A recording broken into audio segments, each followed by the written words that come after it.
This podcast interview is an incredible one, a tough one, but a really inspiring one.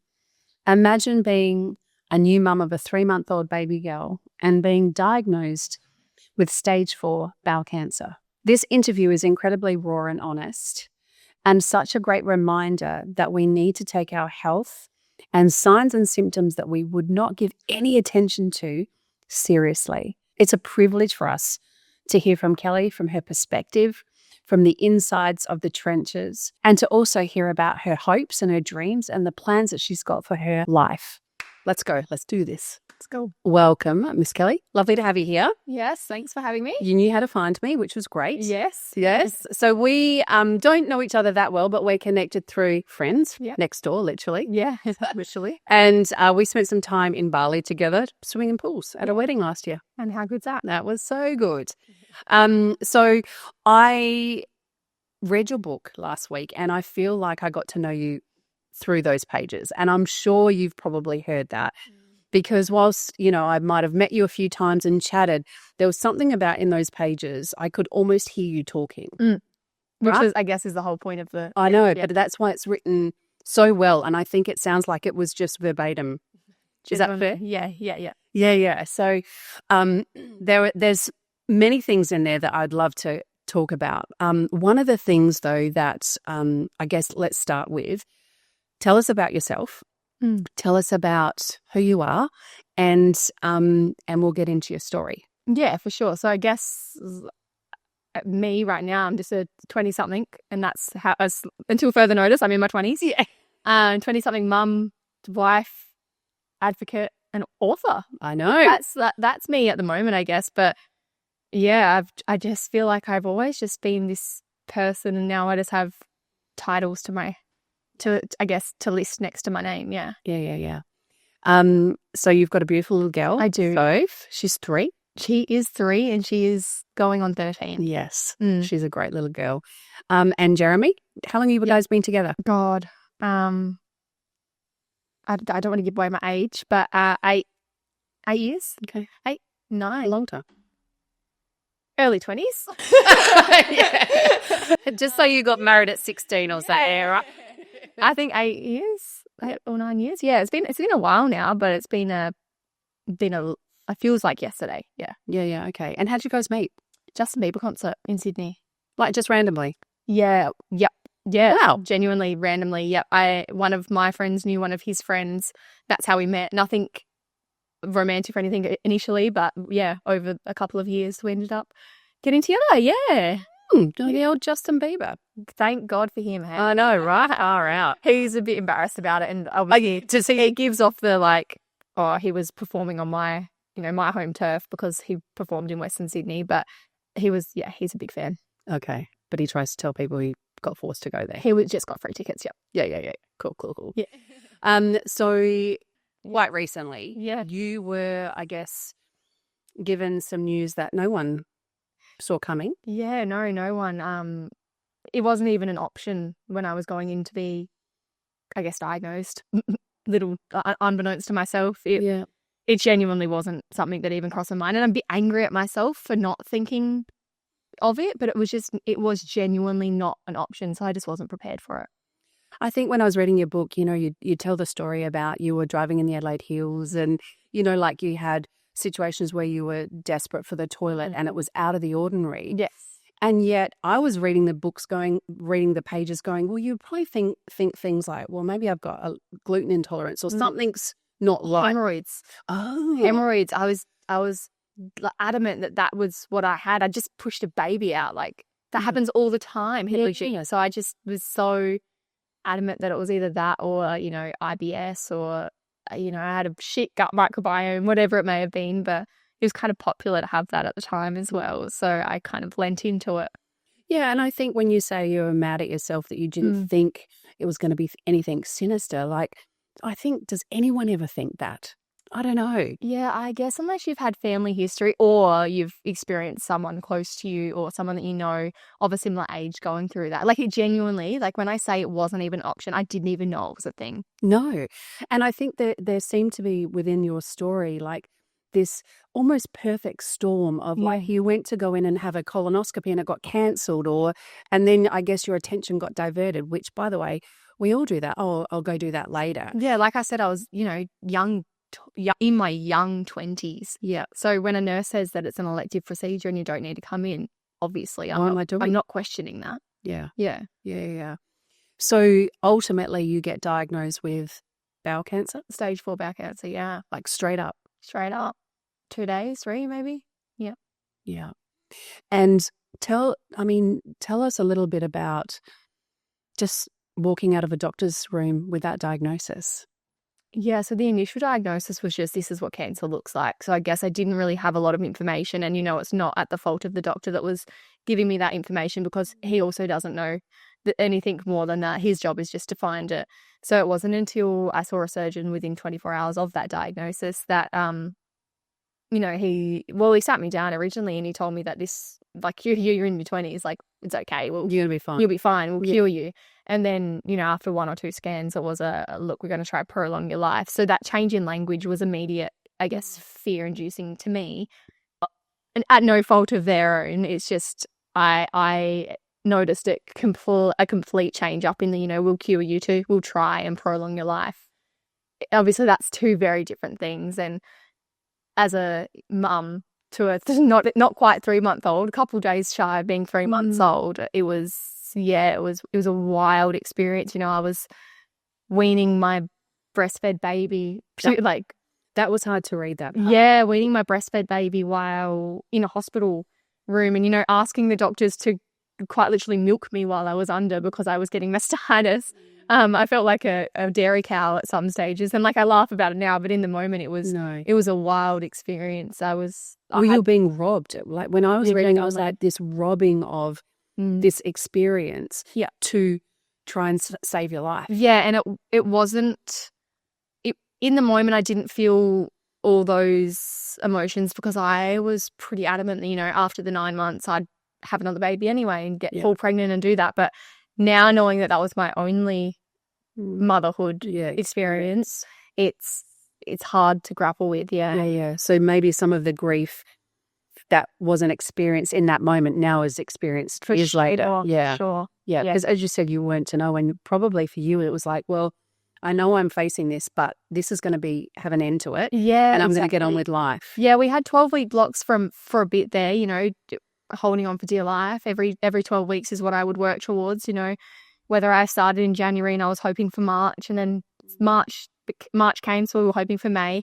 It was like that for a really long period there, probably 18 months. But, I've watched Grey's Anatomy, so you sit in the chair, you lose your hair, and the next day you're okay. That's what you've been taught by all of these shows. And that's, again, no fault of their own, because sometimes that is the experience. I've had friends that were going through it at the exact same time that didn't do the 9 months of treatment and then they were okay. I've had someone that was diagnosed literally 2 weeks before me with a 5-month-old baby. So very similar situation, going through treatment at the same time. We were in surgery having our, tumours removed at the exact same time. She, 2 days before me, got the all clear in remission, and then 2 days later I got the sorry, we can't give you that. So I think that's the only comparison I have, but they were the 9 months and then you're done. Yeah. Whereas I wasn't so lucky. No, and I think you're spot on around that social construct, and we're conditioned, right, to believe or accept a certain way. Yeah. And like you're saying, your journey's been different to everyone's. Yeah. And there is no two experiences that are the same. I don't want to, misconstrue that, but it's everyone's different in every single way. But I just wasn't one of the lucky ones that got the remission. Yeah. And I think sometimes, you correct me if I'm wrong, but humans want everything to be okay. So it's that you're going to be fine, and we'll give you 12 different examples of people that have been. So you're going to, do you know what I mean? And it's like, well, that's great, but we need to acknowledge the fact that my path could look really different. Yeah, and I never got the, you're going to be fine. I genuinely didn't. I had very black and white medical team, which I'm so thankful for. I got all worst case scenarios, and then rather than, I guess, feeling defeated, I felt, like I achieved something because I outlived the statistics, or I outlived what should have been. So rather than being disappointed, I was, I guess, grateful that I was still able to go on.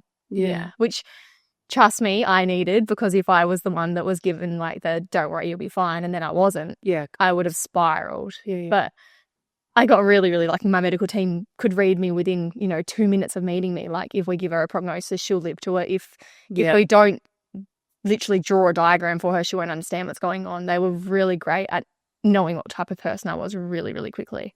And I think what I learned about you in your book was you had a real voice for yourself, right? Yeah, it took a while, but I definitely developed it, yeah. Yeah, because there's almost a sense of, and I don't know if this is the right word, but there's a real feistiness in you, right? And as I was reading it, because it was like you advocated for, your mental health in amongst the physical torture.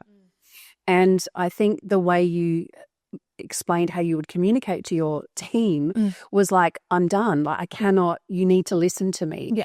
And I just, like, that for me was a real standout, because I was like, this girl's got some feist in her lowest, but advocating for yourself. And they seem to listen. Yeah, well, most of them, most of them did listen. And look, they've done it a million times before, haven't they? It's essentially, yes, I was just a number, but they didn't treat me that way. Yeah. They gave me a voice. They let me be heard. They allowed me to be, seen and taken seriously, because I was taking myself seriously. They couldn't then just dismiss that. But there were days that my surgeon quite literally left his daughter's 18th birthday to come and make sure that I stayed in hospital and didn't discharge myself, which you're able to do. You are able to discharge yourself. But he, that Saturday night he came and he was like, you leave that bed and you're dead. Do you know what I mean? Like, he put things in perspective. And 2 days later I was home, but like, I listened, and I had that sense of a relationship with them, which made me feel like they actually did care, and I wasn't just a number. But at the same time, I was so young that I could have been his daughter. So he took me really seriously in that sense as well, and it made me, I guess, acknowledge that he wouldn't do this to his daughter, so why would he do it to me? Correct. Yeah. And it was almost like there was this sense of, not the wrestle, but they are obviously the experts, but you're the expert of completely your space as well. And it's like they gave you enough rope. And then, like he did, was like, okay, now you need to listen to me. Yeah.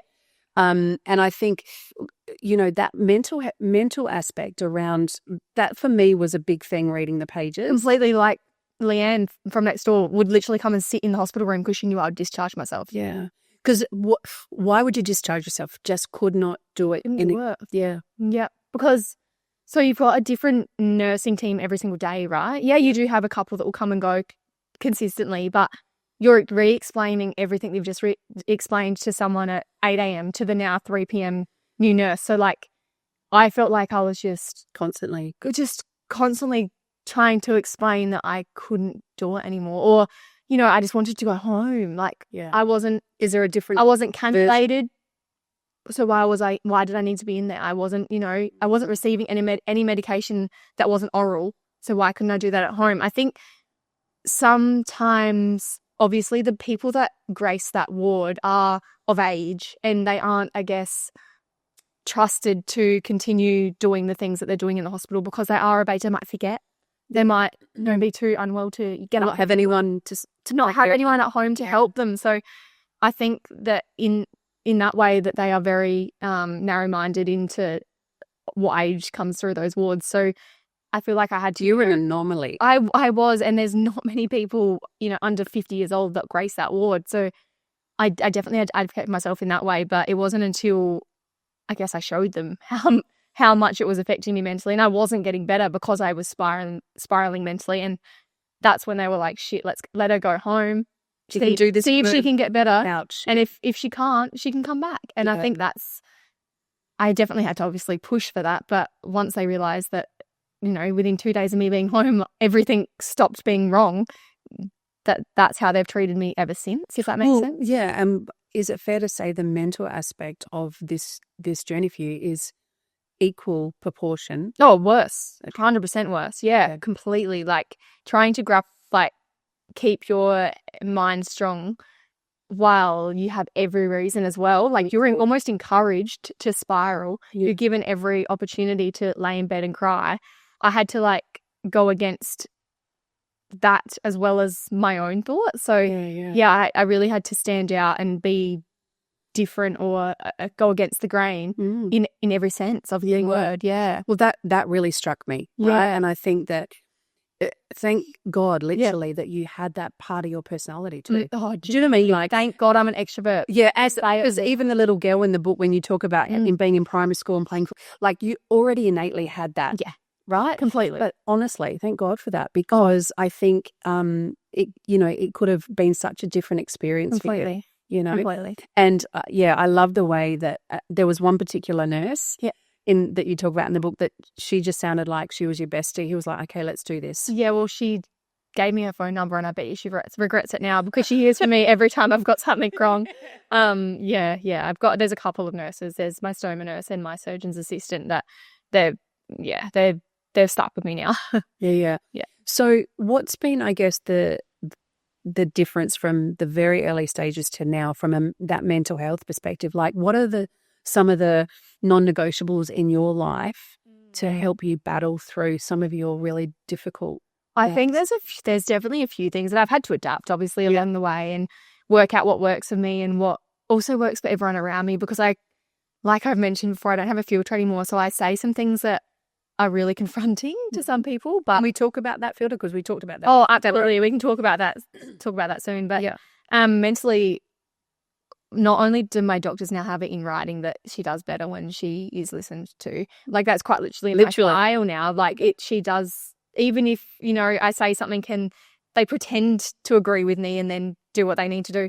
It makes me feel like they've got your number. They make me feel like I know what I'm doing, or that we got agency in the story that you get to. Well, yeah, that's right. And even if, like I said, they're pretending to listen and then do what they need to do, I feel like I'm being heard. But then also, making home our safe space, but then also, like, my friends letting their homes be safe spaces, and we don't bring it up unless it is obviously a elephant in the room and needs to be addressed. We just don't talk about it, and it allows me to fake it till I make it. It allows me to pretend that I am well, and I look really well, so then I'm able to project that physically as well, and emotionally I'm able to just be me, and this just be a part of my life rather than my whole life and consume everything. And I think it took me a while to, I guess, address that with friends and family, and to treat me like I'm normal so that I'm able to act normal. And it's even in the hospital, like, they treat me like I know what I'm doing. My nurses allow me to still be a person outside of my disease, and they respect you. They do. And 4 hours post having major surgery, I was getting up to go to the toilet because they know that I need that. I woke up and rubbed my legs together like, where's my fucking catheter? And they were like, no, we know you need to get up. And I'm like, okay, where was my option? The catheter is the best part of the hospital. But so, like, within 4 hours of having a major surgery, I was standing up and going to the toilet. So, like, they know that that's how they know you. Yeah, they do. And like, that's not a good thing at the same time. Like, the fact that I've been within that hospital system so often that they do know me, but I'm so glad that they do. Yeah. It's definitely, it's been hard, but like, one foot in front of the other type mentality, I guess.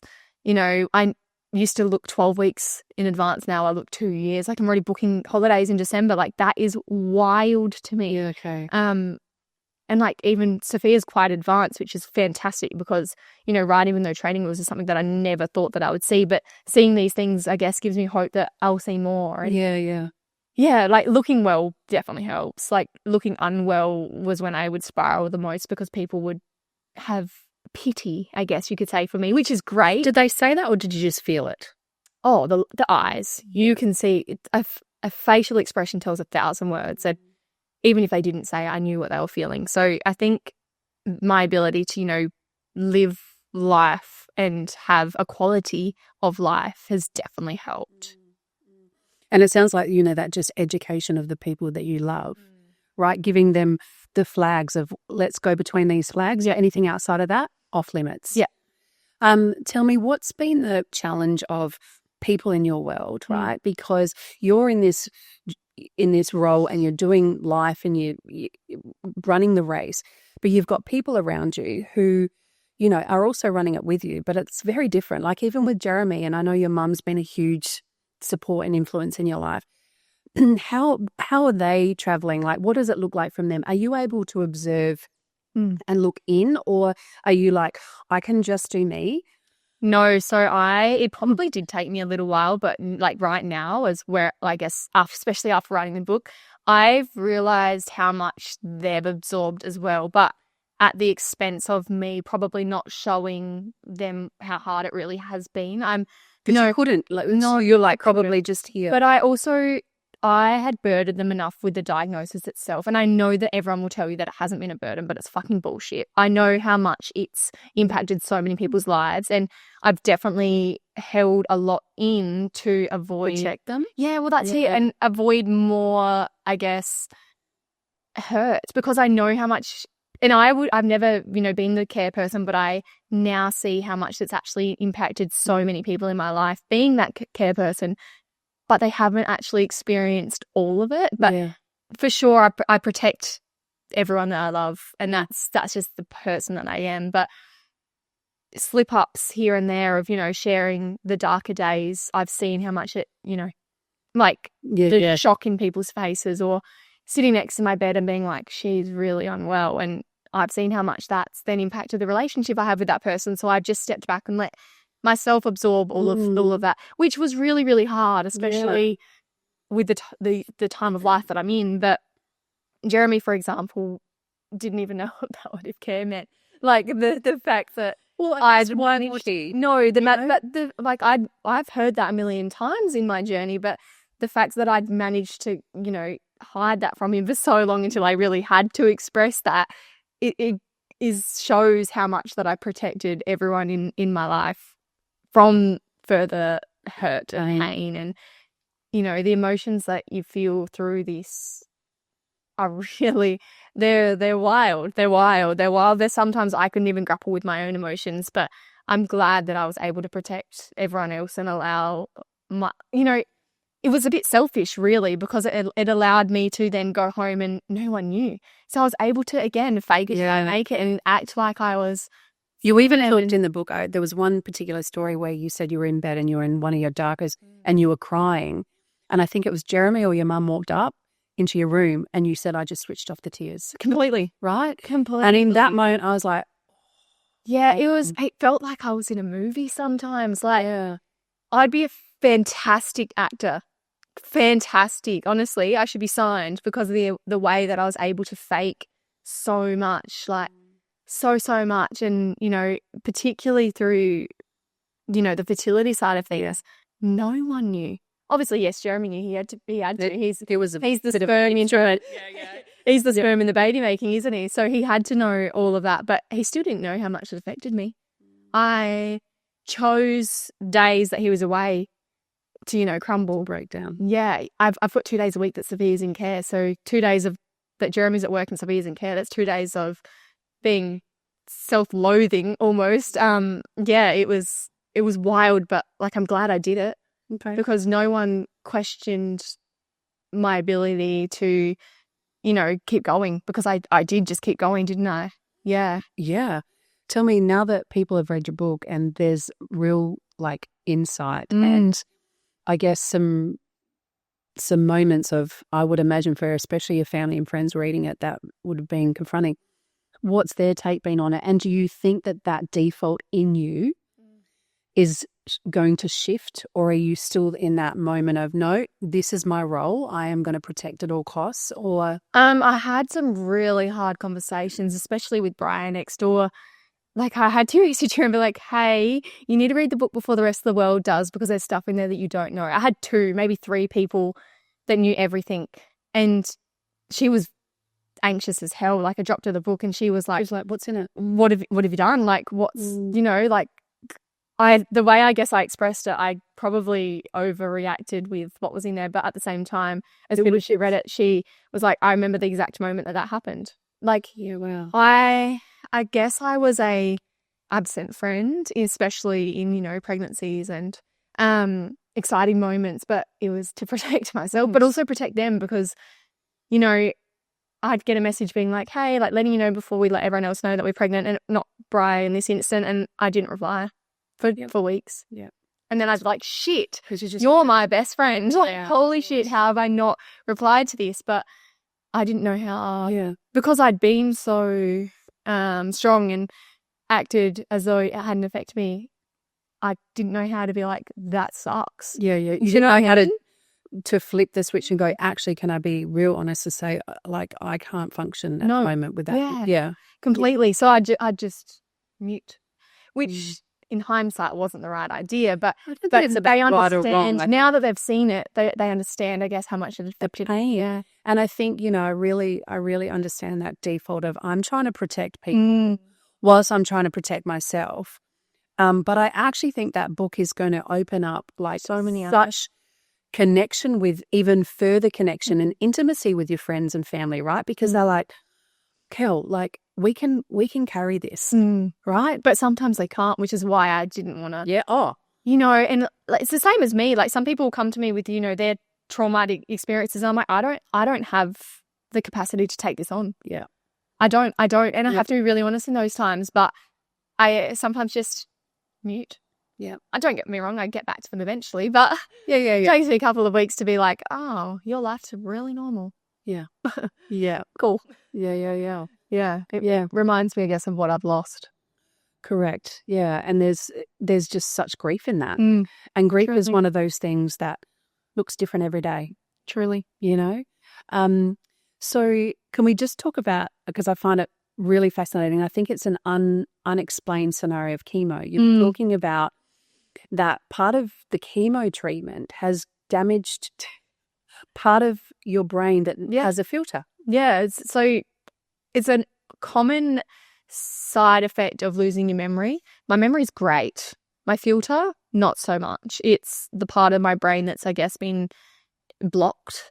And yeah, I'm really unable to hold in what I'm thinking anymore. So if I have a thought, it's already coming out before I can stop it, which is wild to me because I know how the brain works, right? I know that it sends signals to, your hands, your limbs, whatever. It sends signals and that's how we function. But that part of my brain's no longer functioning as well as it can be unless I'm obviously really, really thinking about stopping myself, especially like on live TV. I dropped the F-bomb and I was like, shit. As soon as it came out, I knew that it was wrong, but it wasn't until it's not until it comes out that I know what I've done. So it's been tough to grapple with in so many aspects. I'm just really, really honest, and it's quite confronting. Like, for example, I was just at the football the other day and a friend, I said that I had chemo that morning and she's like, that's really shit. And I'm like, no, it's great because I should have been dead 2 years ago. And I was like, fuck. That's really confronting for someone to take on in a social setting. Yeah. But it was my truth. Like, it was like, no, I'm so lucky that chemo works for me. Like I said, I should have been dead 2 years ago. So the fact that chemo is still working when it doesn't celebrating that. Yeah, like it's actually really great that I'm able to, pop a couple tablets and keep living. But I get how that comes across. And like in that moment, my friend's like, what do I say? But it's that part that I can't protect them anymore. But I can't keep that thought in my mind. Yeah. And I guess filter out what should come out. That's just one example of many. Really, really. And also like there's that I would imagine there's low tolerance to idiots. Yeah. Yeah, there is a very low tolerance. That friend was, but in general. Oh, no. Yeah, and everyone that I speak to, I guess, means well. But then there's some people that say things that I'm like, nah, that's wrong. Yeah. And they're like, what do you mean? I'm like, oh, it doesn't matter what I mean. It's just wrong. Okay. Yeah. It's been a tough one to grapple with, but it's just comes out now. And, it might even be a wake-up call to some people that need it, to be fair. Well, to be fair, some people need to pull their heads in themselves. Yeah. So sometimes I obviously slip up, but after a long conversation as to why I said that, they probably realise that maybe they've been shielded, which is exactly what I've done. Yeah. Yep. So amongst all of this, you've kind of seemingly like pivoted into a career. Genuinely, yeah. I've a really successful career. Yeah, well, that's the thing. I've turned a really shitty, quite literally shitty situation into an incredibly powerful and positive one, which I know is something that not everyone can do, and I would never, I guess, take away from some people not actually being able to. You can't compare, right? Yes, that's right. But I'm just so grateful that I've been able to give a voice to so many people. And I didn't realize at the start how powerful my voice could be. But now that I've seen the impact that it's had and, the lives that I've saved, genuinely saved lives, wild to me, should have a white coat on some days, I guess is the reason I just keep going. Yeah. And you wouldn't have known when you, I guess, started with your first Instagram image or story, you were doing that for yourself, right? Well, I was doing it for friends and family that kept messaging me and I wouldn't get back to because I couldn't. In those moments, I could not reply. And, other friends that were there every single day ended up having to wear the brunt of that and, being basically middlemen to everyone. Right, because everyone wanted to know how you were. Everyone wanted to know, which I'm so grateful for, but it wasn't until I started posting and I guess filling in friends and family that way with the information that I wanted them to know while also protecting them from the darker parts of it is when I realized how much of an impact it could have. Like at the time, Lisa, I had 4,000 followers. Like put that into perspective. They were my friends and family that I'd met along the way. Yep. Right? They were people that needed to know what was going on. And within, 12 months of sharing, I was sitting at 20, 30,000 people that were so invested in my life. And I know that my husband's career has a big impact in that because that's how it started spreading. That's how I had connections to news outlets. And, I am very grateful for that. It was a vessel. For sure. And I don't take that for granted at all, but he's so much of a back player to all that I've done. Backseat, yeah. Yeah, that might have been the launching, but you've for sure, it's taken its own life. For sure. And I know how frustrating it is for some people that, hey, I'm a wag doing these things, but he genuinely has done none of it. Yes, he's got the career that I guess gives me a platform initially, but I've done the work. Yeah. I think that goes unnoticed. I was going to say, does that annoy you sometimes? Because you just get labelled, she's a wag. Of course she's got a platform. Still to this day, like it will be a news segment that I'm doing. And it's not at the fault of media sometimes, but I'm still, Kellie Finlayson wag. You're like, I'm like, no. Kellie Finlayson author, Kellie Finlayson mum, wife, woman. Like just person that's doing great in what I could be doing nothing. Doing life. Do you know what I mean? I could be doing nothing about this and giving nobody a voice or nobody a source of, comfort when they're being diagnosed. I didn't have to do any of this. And yes, I'm grateful that I've been given the platform that allows me to, but I just want to be known as, me. And don't get me wrong, it's definitely Kellie Finlayson and husband now, rather than Jeremy Finlayson's wife, terminally ill wife, Kellie Finlayson. Yeah. Like it definitely is me starting out more now, but it took a really long time to get there and a lot of front page clickbait before people would take me seriously and notice me as myself rather than just being a partner. Yeah, and I think also, there's got to be some highlights and lowlights of being in the public eye, because people can be awful. It's wild to me. It's mental. Like I can't even imagine, right? But even in some of the examples in your book, people are lowlifes. People have real low opinions that they think are necessary to be heard. And I don't know if they've got the, excuse of having no filter like I do, but it seems that they've got that. Yeah. Yeah. Do you ever have you ever had moments where you're like, you know what? I'm done. The world can get stuffed. Yeah. And I'm just going to do my thing? Or does it just fuel this I laugh position? at them. Like you've seen, I've had this thick skin from birth, right? I've been a confident, outgoing, extroverted person for so long that when someone thinks that opinion is necessary or that they don't actually have anything better to do than make a comment like this. And I don't know sometimes whether, it's a confused comment or it has a good place. I don't know because I don't know the person. I don't know where they're coming from. But when it's just slander or, it almost feels like I'm being abused, like I'm a reality TV person. Like I haven't done that. That's not why I have a platform. And I know that a lot of platforms now are built off of the back of that. But I feel like people have opinions that are so unnecessary. I've quite literally built a platform off the back of having a terminal illness. Like it's always been from such a good place. So I just don't understand how people think that they can have these opinions, or if they do, like have the opinions, but why do we need to voice them? Correct. Like I just don't know. To actually take the time to type in. Yeah, that's the thing. It's not even just a slip of a tongue. It's typed, sent, and then, you know, sometimes I'll pull someone up on, for like an example, recently I pulled someone up on TikTok commenting about I did a fit check of before a football game, and they were like, oh, your husband's not even playing, why are you supporting him? I'm like, sorry, but how many years have you been in the AFL system? Because my husband's been there for 11 years. And then immediately, as soon as I respond, they're like, holy shit, this is a person, not just like a... Yeah, right. Like, do you know what I mean? This is a person that can reply. Because bullies are weak. And I get messages apologizing and I can't wait to see him back out there. I'm like, good. You're a loser. Yeah. You're a loser, because it wasn't until I responded that you were like, shit, my words have an impact. But I laugh at them. And the more slander ones, like the more like actual personal death threats ones are like, I go straight to their workplace. Good I'm for like, you. This is what one of your employees are doing. Wow. In their spare time. Wow. Yeah. And people are stupid enough to have So their real dumb. names and... Or even if they have a fake one, you write the email in and say, forgot password, it goes to the real one, doesn't it? Dumbasses. Okay.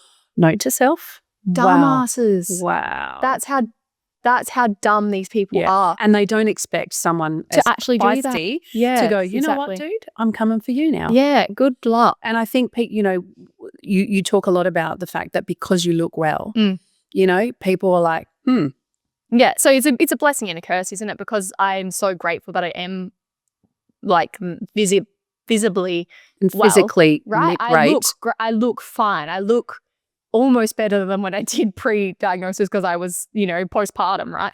I look incredibly well. I use my voice a lot. I work really bloody hard, and people don't, I guess, match those two things up, being sick and being successful. But you know what? Even if I wasn't ill, a woman that's successful, a woman that's successful is really, really punishing those people that are, you know, monarchy or whatever. So offended by a woman being successful. It's wild to me, but I get it. Some people have different perspectives and I can't let that tear me down. But but there must be some moments where you're like, oh, but good for you. I love the fact that you email their work. So note for anyone listening, like, we all know how to do it now. Yeah, and that's just one of the ways. That's just one of them. Tell me, what's the impact if you're able to talk about Jeremy? What's been the impact for him? Because obviously he is in the AFL. You know, you have a platform. He is Kellie Finlayson's husband. He is Kellie Finlayson's husband. Yeah. So like, how's he done? Like, what's it? Because the male experience in all of this, I would imagine, or just a carer, male or female, really. Yeah. I can't imagine how hard it would have been because I've never been in his shoes, just like he's never been in mine. And I think it took a really long time. Obviously we've learned to communicate now, but it took a really long time to communicate when we were having a bad day, or, you know, it's easy to take it out on someone that you feel safe around, isn't it? It's just like a child taking it out on their parents. It was really easy for me to shut down and blame him for doing something that, like, not reading my mind, for example, which I think all women, not just people that are sick. I do it too. Yeah, we expect our partners to read our mind, and it took me a really long time to realize that he'd never been through it, so why would he know what I needed in those moments? But he has a great outlet. He has, you know, he sees a psychologist more than I do, which is wild. I've never seen one. And he's got weekly psych. Yep. And that's not just for obviously his home life, but for his career as well. They are encouraged to look after their mental health, and which is fantastic, because I think if he wasn't encouraged, he wouldn't go. He wouldn't go, exactly. And he's definitely held on to his emotions to protect me the way that I've held on to mine to protect him. So we've worked out a system that allows us to just be a couple. Yeah. Rather than him being the carer, like, I've definitely let my mum do that role more so. And like, that's what mums are for, right? I would step in if it was Sophia over her partner doing it, and just allowed him to still work, because I think if he didn't have work, he would be, of course, a horrible person to be around, and allowed him to just, you know, give us an outlet. Each weekend we've got something to look forward to, don't we? When we were in those darkest days, you just got to get through to Saturday. And like, I enjoy the football. I'm not just one of the partners that is supporting my husband. I genuinely enjoy the game. Like, I would go to friends and family's games as well. Like, I enjoy the game. I enjoy the atmosphere. I enjoy being Coach Kellie on the sidelines. I love that part of it. So I think having that each week to look forward to was really important. And, you know, he had 2 of his best years while his wife was at home dying, essentially. So that's, I guess, fueled his, it fueled the way he played as well. Like passion he and knew purpose. that he needed to do this to get us through as well. So yeah, it's been wild, but I think it's that age-old story of you both going through it together, but it's so completely different paths. So differently. And, you know, I never had to see my life without him in it, have I? Because I'm the one that's sick, not him. So he would have had to grapple with that as well. And being a single mum, essentially, because, you know, he had a few weeks there that he was a single mum, because mums do a lot. And he now, I guess, respects. And I think that that's something that a lot of whoever the working parent is, they don't realize how much goes on at home, and it's almost like a holiday for us, right? So he had to be the working parent and the full-time parent. So that was something that now he's obviously opened his eyes to how much I do at home, and he's more grateful for that, which is great in a sense. But yeah, he's really had to go through it, which I never want to go through. So I'm glad I'm not. And little Soph, she's obviously grown up from 3 months with a mum who's been, I guess, you know, battling. But what are the impacts on her? Do you know what I mean? Like, because for her, I guess there's elements of this is normal. She knows you're sick, but she's 3. Yeah, she doesn't know any better for sure. But then at the same time, she's the most resilient little girl. I don't know how she is the way that she is, but then at the same time, I told you, I protect everyone that I love, and, you know, she is my sole protection. Like, I do everything for that girl. Like, everything I do is for her. But then at the same time, if I didn't have her, I like genuinely believe I would have been dead years ago, because she was the reason I had to get out of bed 3 weeks before I should have gotten out of bed. You know, I was doing things because if she said, "Mummy, I want to go outside and play with you," Jeremy wasn't turning around and saying, "No, Mummy's sick, I'm coming outside." He'd be like, "Get out of bed, she needs you." Yeah. And I would get out of bed. And if I didn't have that, I probably would have just felt sorry for myself, but I didn't have time to. But she is genuinely so medically smart. It's wild. Obviously, to a degree that a 3-year-old can understand. But like, Bri had a migraine the other day, and she goes, "Mummy, Auntie needs some of your chemo. She's got a headache. She needs some medicine." And I said, that is hilarious that you think chemo is going to fix her. But if she thinks that chemo is fixing me, then that's the magic potion, isn't it? That's all that she needs to know. But like, you know, someone going in to have a surgery or having an anesthetic, she's like, "It's okay. Doctors are really clever. You'll be okay." Like, anxiety isn't a thing. Medical anxiety isn't a thing for her. Yeah. That's in a really positive light, that she knows that the hospital is a place that Mummy gets better and safe. comes home, right? Right. It's a safe place because almost. She hasn't had to experience me not coming home, or me being in there for weeks and weeks at a time. Yeah. She was really too young when I was in there for a long period. Like, I had a surgery 8 weeks, whatever it was, 8 weeks ago, a couple of months ago now in March. And I got told 12 days. So I've told her I'd be home in a week. 2 days later, I was home. So she's only experienced, positive outcomes. So that's all she knows, is that doctors are really good for Mummy. It's almost given her security, right? Yeah, well, that's right. The only thing that is really traumatic, I guess, for her is waking up and I'm not home, because I've done like an overnight emergency or whatever it may be. And like, I spend a couple of weeks after that, you know, making sure she knows that Mummy's not going to go anywhere tonight. Like, we can go to bed, and when you wake up, Mummy will be here. Yeah, okay. That is something that's really triggered her. But you communicate that with her. And I do communicate that with her, and I have to, you know, explain for a couple of weeks that it was just a once off. Mummy just couldn't breathe that night, or whatever it may have been. Like, the doctors needed to look after me, and once you mention like the doctors looking after me, she gets it. Like, she's probably like, okay, that's good. Yeah, I get it. Or like, I use their names now, like, and she understands who I'm talking about. So she knows that my nurses are just looking after Mummy. And, you know, when she has a cough and Mummy and Daddy cuddle her to sleep, my nurses cuddle me to sleep. That's all she can understand. Yes, so, yeah.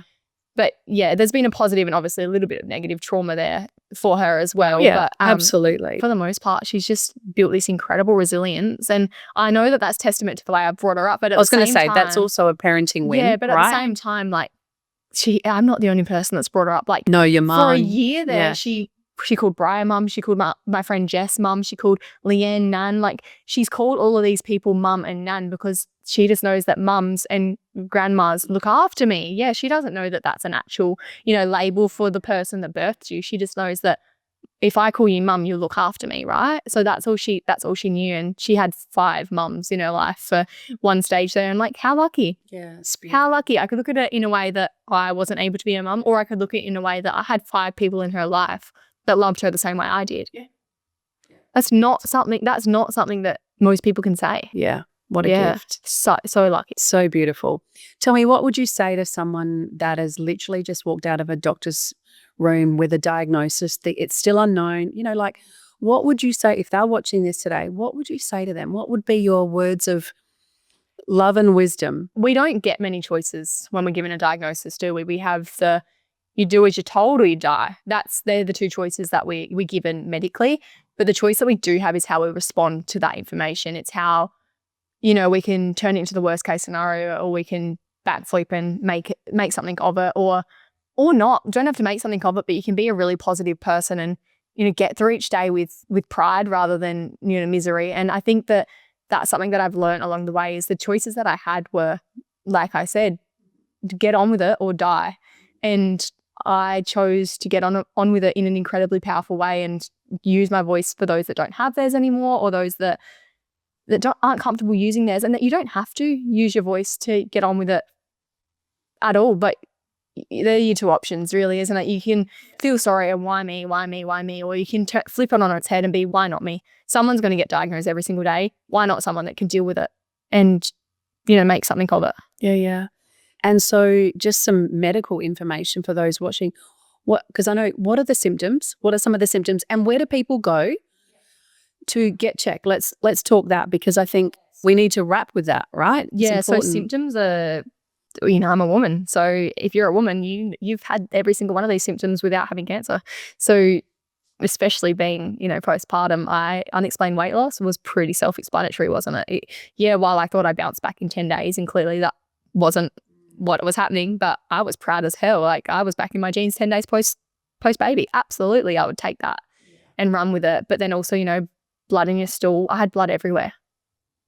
I'd just given birth. Like, it wasn't a red flag for me. It genuinely wasn't at all.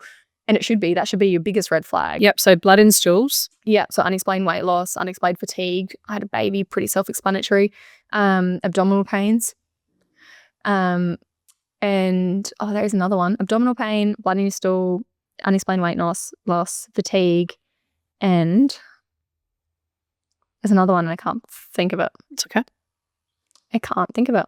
Anyway. We'll start with those 4. Yeah. So there's pretty common red flags, aren't they? That even if you hadn't had a baby, like menstrual cycle. All the things. All of those things, like bloating. Sorry, I think might be the other one. Yep. We experience that every single month as a woman, especially in those baby bearing ages. So none of them would stand out unless you obviously had pain, and then it's too late. Okay. If you've got pain, you're far gone. Far gone. But so for people that maybe aren't experiencing those things, like what's the age? When can we start testing? There's no age. That's the issue. I think that there's so no discrimination. Should just run out at whatever they are age of today. If you've got the symptoms, I would never want someone to jump into a chemist and buy a stool sample kit if they've got no reason to. Okay. Like, if you've got nothing going on, then you've got nothing going on. Live in that naivety. Do you know what I mean? Like, live with that. You're healthy. But if you're going to, this is another one, infrequent bowel movements. If you're going to the toilet a lot or not at all, there might be something wrong with your gut microbiome, and that could be your best case scenario, couldn't it? Yeah. It doesn't cost the GP anything to refer you. It genuinely doesn't cost them a cent. So if you can't find a GP that will do that, move on. Yeah, keep find going, another one. Keep going. Yeah, it costs you nothing to advocate for yourself. A bulk bill doctor is free. Yeah, it costs you literally nothing. Even people that are of age, because I know once people turn 50, they get 45 now. You can 45. get free ones. Yeah, right. People aren't doing that though. No, I know, and that's what I lead with. I genuinely, I ask. I had keynote a lot, and I make the 50-year-olds stand up, and then they're not allowed to sit down unless they've done the stool sample. So those 3 or 4 people that are still standing feel the immense guilt. Yeah. And think of me every day until they shit. Yes, and shit, and do every time they go to the toilet, they think of me until they do their test. So if that's a way that I can change, Yeah. So people listening here, if you're over 45, go and get it done. Like, there is no excuse. It's quite literally a paintbrush in the toilet water. It's not even painting a poo. Like, it's in the toilet water. It's the easiest test you could possibly do. It might cost you $50 if you're under 45. $50 for the rest of your life is all I can say. Yeah. Brilliant. So moving forward, you've got a book tour coming up and you've got holidays you're booking. Tell us about those. Yeah. So the tour is wild, extremely successful, and you were saying it was unexpected. So unexpected. But I think that that's imposter syndrome, isn't it? I don't think any woman is, encouraged to be successful. So when you are successful, imposter syndrome is a real thick. thing. It runs thick. And I've had it since, the beginning of all of this. And any success that I get, I question it and, question my the validity of being able to have the success that I do have. But I work so incredibly hard, and I think that that's probably underrated, and I don't speak about it enough, but I do work so incredibly hard to get to the places that I am getting to. You're not just getting there because of privilege, right? No, I'm not. You're getting there from work. And yes, for sure. I work really hard to get there, but it's also, pushed down my throat that it probably is from a place of privilege. So I guess I sit in that a little bit, don't I? It takes me a long time to get over that, but the tour is wildly successful, and I'm so grateful for everyone that has lent into it. And all I can hope for is that the book lands in the right hands. And if I had this book when I was diagnosed, oh my goodness, I didn't even have, someone to speak to for a couple of months there. I had no experience to relate it to because, I was walking into a chemotherapy room and the person closest in age was 50 years older than me. So it's just not something that I could have applied. Their experience is something that I couldn't have applied to myself. So having had this book in my hands would have been a gift. Genuinely a gift. And I say that with no arrogance at all. No, I believe you. I agree with you. Yeah, I would have frothed being able to read through this, because the only information I was reading was, something that was 20 years outdated and about a 76-year-old. So I just didn't have anything to relate to. Yeah. But I had 7 days off in my tour, and I'm headed to Bali for the 6 of them. So yeah, I'm just leaning into rest. And you said you were planning a holiday. Where's the next holiday with the family? Yeah, we're going on the Disney cruise again because duh.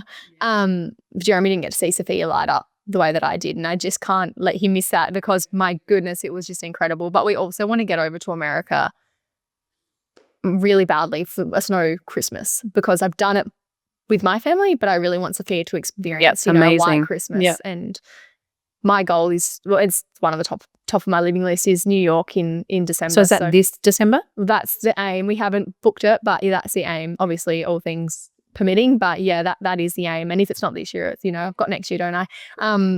But yeah, it's just seeing all of the things with Sophia while we can. Yeah. Thank you so much for today. Like, what an inspiration. And where can people find your book? In all good bookstores, I keep saying. So if it's not in there, it's not a good bookstore. But even like your big W's, these, the airports, I've started finding them in the airports, which was my biggest goal. I hope you're like going into this and putting them up the front and up the top. Signing them all and getting sticky. Yeah, absolutely. I mean, it's probably still a novelty for me at the moment. I'm sure I'll get sick of it eventually, but at the moment, seeing it in an airport with the amount of time I spend in airports is just mind-boggling things. Yeah, Sophia actually walked into the WH Smith in Melbourne just on the weekend and walked straight up and she goes, "Mummy, there's me." And obviously everyone in the store's like, that is so beautiful. But yeah, it's pretty incredible to see it in real life. Of course, you'd pinch yourself, mate. There's a difference for it rocking up at my door to like seeing it on a shelf. It's wild. And like in best-selling section, it's just mind-boggling. I know. Well, I want to say thank you to the person that's reading this that needed you, right? Needed your courage, needed your bravery, needed your time. Yeah. Right? Like, because I know what it's like to write a book. It's time-consuming and you're putting yourself out there. Yeah, I feel very naked. Oh, I can imagine. And I think that, you deserve to be honoured in that, because there's people that, don't even know they're coming into that journey. And I think you've gifted them something that they don't know that they need yet. So I want to say thank you for them. Yeah. Thanks. And thank you for coming today. Yeah, thanks for having me. Amazing.